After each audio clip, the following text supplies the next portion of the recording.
আসসালামু আলাইকুম everyone, welcome to science bakery, welcome to our mentorship program. আজকের ভিডিওতে আমি তোমাদেরকে 7টা এমন টিপস দিব যেটা দিয়ে তোমরা কম সময়ে সিলেবাস শেষ করতে পারবা। তাহলে 7টা টিপসের প্রথমটা কি কি পড়তে হবে না সেটা আগে জানা, অর্থাৎ আমরা কি পড়া থেকে বাদ দিব, কোন জিনিসগুলো একটু নাইস টু নো বা কোন জিনিসগুলো অল্প আইডিয়া থাকলেও আমাদের এনাফ, অর্থাৎ অত ভালো করে না জানলেও চলবে, পরীক্ষা আসার জন্য ইম্পর্টেন্ট না সেটা জানা। তো যেটা আমরা বাদ দেওয়া সেটা যদি আগে থেকে বাদ দিয়ে দেই, তারপরে যেটা 2 নাম্বার ইম্পর্টেন্ট কাজ থাকে, যেটা আমাদের 2 নাম্বার টিপস, সেটা ইম্পর্টেন্ট টপিক কোনগুলো সেটা জানা। যে আমার একটা চ্যাপ্টার যে আমি পড়তে যাচ্ছি, এখান থেকে আসলে ইম্পর্টেন্ট টপিক কোনগুলো, কোনখান থেকে প্রশ্ন বেশি আসে, সেই টপিকটা জেনে তুমি যদি ওই চ্যাপ্টারটা পড়ো তাহলে এটা অনেক বেনিফিশিয়াল একটা কাজ হবে। নাম্বার 3, ওই যে ইম্পর্টেন্ট টপিকটা আমি পড়লাম সেখান থেকে তো প্রশ্ন আসে, আমি শিওর, কিন্তু প্রশ্নগুলো কিভাবে আসে এই প্রশ্ন প্যাটার্ন সম্পর্কে আমাদেরকে জানতে হবে। নাম্বার 3 এই প্রশ্ন প্যাটার্ন রেকগনাইজ করা।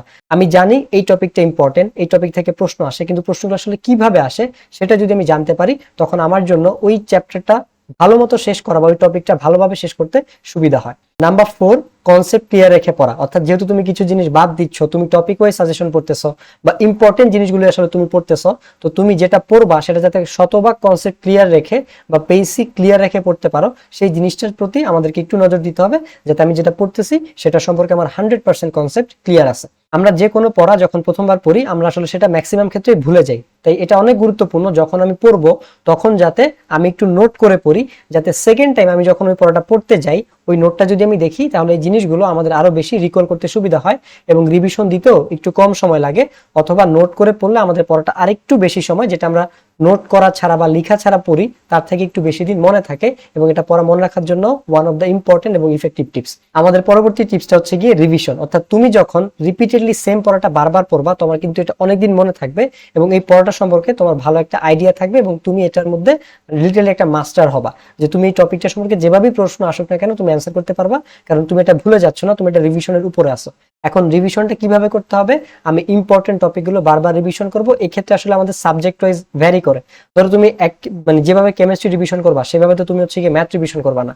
তুমি যখন কেমিস্ট্রি রিভিশন করতে যাচ্ছ, তোমার সবকিছু লেখার প্রয়োজন নাই, তুমি যদি একটু দেখেও যাও, সেম প্যাটার্নের প্রশ্ন, সেম টপিকের প্রশ্ন বিভিন্ন ভাবে আসতেছে, তুমি ম্যাক্সিমাম উত্তর দেখে গেলেও হয়। কিন্তু ম্যাথের ক্ষেত্রে আমার 2-1 লাইন হলেও লিখতে হয় বা করতে হয়, সেটা তুমি শর্টে করো আর পুরো ম্যাথ করো, লিখতে তো হয়। এরকম সাবজেক্ট ওয়াইজ আসলে আমার কিছু জিনিস ভ্যারি করে আমার রিভিশন স্ট্র্যাটেজিটা, যেটা আমরা তোমাদেরকে বলছি যে সাবজেক্ট ওয়াইজ রিভিশন স্ট্র্যাটেজি আমরা তোমাদেরকে পরবর্তীতে দিয়ে দিব।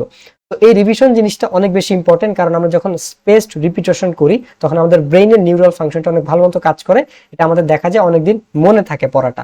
তো পড়া মনে রাখার জন্য তোমার তো এটা পরীক্ষা পর্যন্ত মনে রাখতে হবে, ওই খাতায় লেখা পর্যন্ত। তো এটার জন্য আমাদেরকে যেটা করতে হবে, অবশ্যই ইম্পর্টেন্ট টপিকগুলো বারবার রিভিশন করতে হবে। যেটা আমি বলি যে তুমি যদি একদমই না পারো, কমপক্ষে 3বার যাতে তোমার একটা টপিক রিভিশন করা থাকে সেটার দিকে তোমাকে খেয়াল রাখতে হবে। নাম্বার 7 বা সর্বশেষ যে টিপসটা, সেটা আমাদের একজন ভালো মেন্টর থাকা।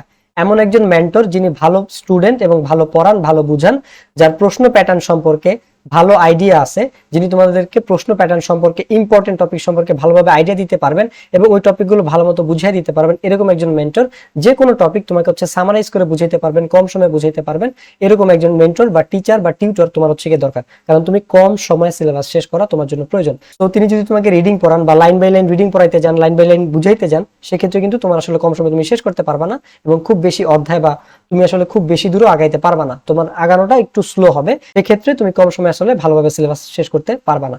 এমন একজন মেন্টর যিনি নিজে ভালো স্টুডেন্ট ছিলেন, ভালো রেজাল্ট করছেন, ভালোভাবে পড়া বুঝাইতে পারেন, তার এমন একজন মেন্টর আমাদেরকে খুঁজে বের করতে হবে, যিনি যার প্রশ্ন প্যাটার্ন সম্পর্কে ভালো আইডিয়া আছে, যিনি ইম্পর্টেন্ট টপিক সম্পর্কে আইডিয়া আছে এবং তিনি ওই টপিকগুলো ভালোভাবে তোমাকে সামারাইজ করে দিতে পারবেন বা ভালোভাবে তোমাকে বুঝাইতে পারবেন।